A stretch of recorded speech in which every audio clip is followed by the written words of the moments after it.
17వ అధ్యాయము 6వ వచనం నుండి 9వ వచనం. నీకు అత్యధికంగా సంతానాభివృద్ధి కలుగజేసి నీలో నుండి జనములు వచ్చినట్లు నియమించుదును. రాజులను నీలో నుండి వచ్చెదరు.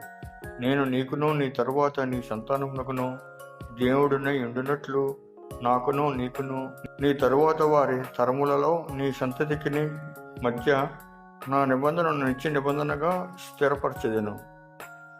నీకును నీ తరువాత నీ సంతతికి నీవు పరదేశమై ఉన్న దేశమును అనగా కానాను దేశం అంతటిని నిత్య స్వాస్థ్యముగా ఇచ్చి వారికి దేవుడునే యుందునని అతనితో చెప్పాను. మరియు దేవుడు నీవు మాత్రమే గాక నీ తరువాత వారి తరములలో నీ సంతతియు నా నిబంధనను గైకొనవలెను. వాక్యం ప్రభు ఆశీర్వదించును గాక. ఆమేన్.